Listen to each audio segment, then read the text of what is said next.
अब हम कार्य ऊर्जा प्रमेय के बारे में पढ़ेंगे और उसे अचर बल के लिए सिद्ध करेंगे, है ना।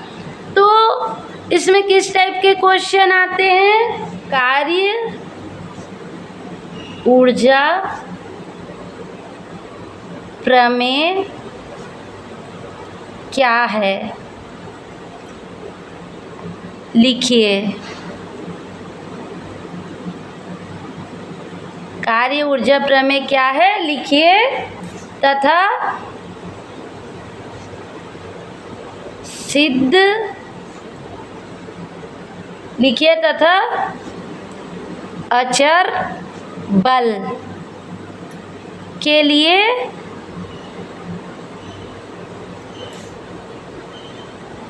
सिद्ध कीजिए। एक तो इस टाइप से क्वेश्चन आता है, एक क्वेश्चन आता है हमारा कि सिद्ध कीजिए कि, अथवा सिद्ध कीजिए कि किसी बल द्वारा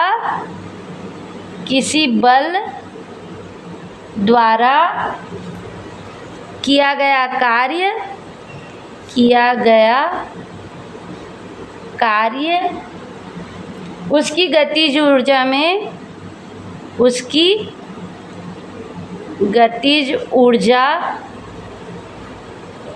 में परिवर्तन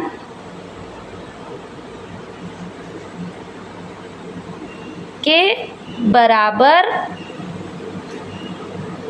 होता है। ठीक है, इस तरह से क्वेश्चन आते हैं। तो हमें क्या करना है? सबसे पहले तो कार्य ऊर्जा प्रमेय के बारे में बताना है कि कार्य ऊर्जा प्रमेय क्या है। तो आंसर कार्य ऊर्जा प्रमेय, इसके बारे में बता देते हैं हम। तो कार्य ऊर्जा प्रमेय क्या है कि किसी बल द्वारा किया गया कार्य वस्तु की गतिज ऊर्जा में परिवर्तन के बराबर होता है। किसी बल द्वारा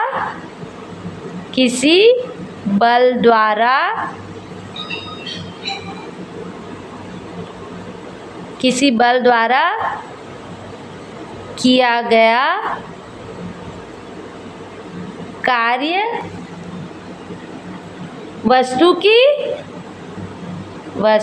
की गतिज ऊर्जा में परिवर्तन के बराबर होता है। इसे कार्य ऊर्जा प्रमेय कहते हैं। ये नाम से भी स्पष्ट हो रहा है ना, कार्य ऊर्जा प्रमेय। तो किसी बल द्वारा किया गया कार्य और जो उस वस्तु की गतिज ऊर्जा है उसमें परिवर्तन के बराबर, तो उसे कार्य ऊर्जा प्रमेय कहते हैं, है ना। ठीक है, अब मान लेते हैं कि m द्रव्यमान की वस्तु, मान लो m द्रव्यमान की वस्तु क्या है? जिसका प्रारंभिक वेग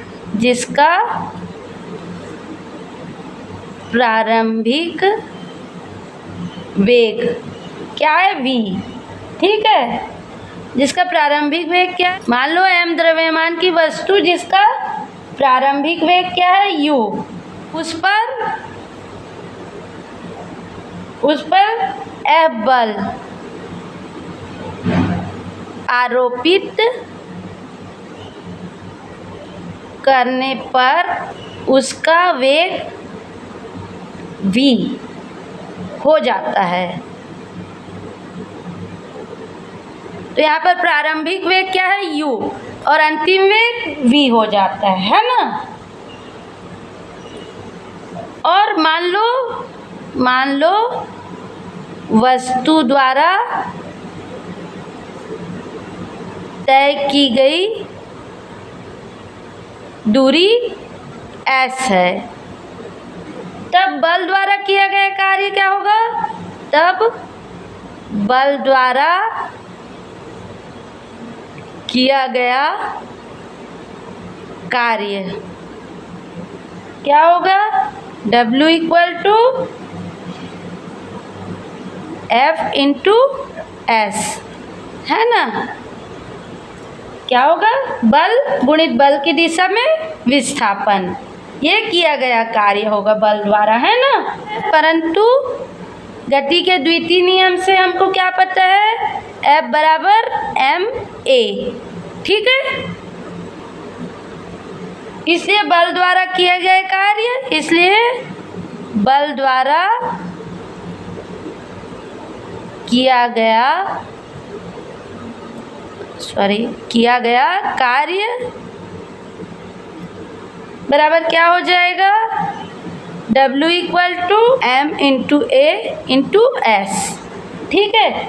इसे दे देते हैं हम इक्वेशन नंबर 1, ठीक है? गति के तीसरे समीकरण से क्या होगा? गति का तीसरा समीकरण v square equal to u square plus 2as, ठीक है? ये गति का तीसरा समीकरण है।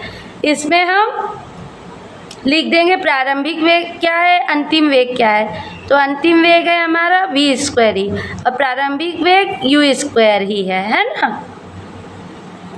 और जो विस्थापन होता है वो ऐसी है a, 2as बराबर ये क्या हो गया?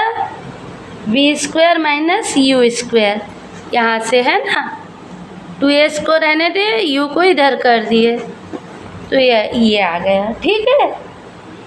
अब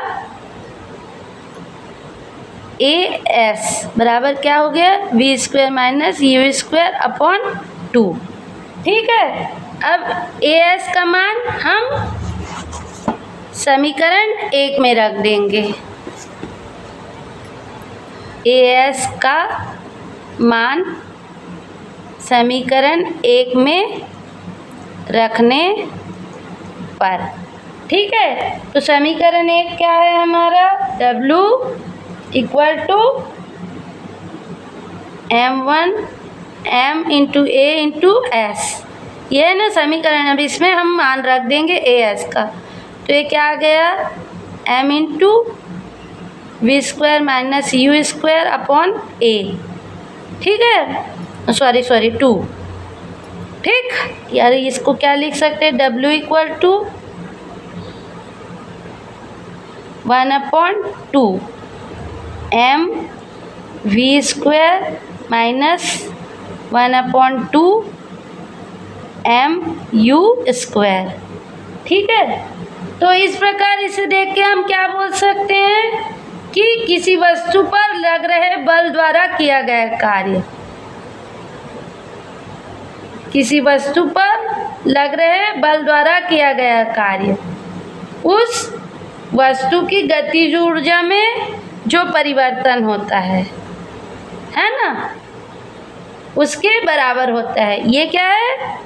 किसी वस्तु पर बल द्वारा किया गया कार्य, तो क्या कह सकते हैं? बल द्वारा किया गया कार्य बराबर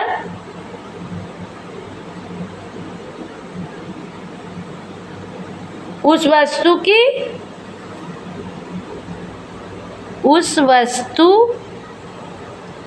की गतिज ऊर्जा, ये गतिज ऊर्जा है ना वस्तु की, तो गतिज ऊर्जा में परिवर्तन के बराबर होता है। ये जो क्या है? ये बल द्वारा किया गया कार्य और ये उस वस्तु की गतिज ऊर्जा में परिवर्तन हुआ है ना? प्रारंभ में क्या था? यू स्क्वायर और अंतिम वी स्क्वायर, तो उनके काइनेटिक एनर्जी में जो परिवर्तन हुआ उसके बराबर होता है। ठीक है, तो इसे हम इस प्रकार भी लिख सकते हैं, इस प्रकार कह सकते हैं कि किसी वस्तु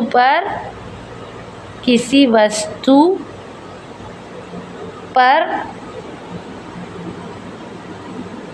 लग रहे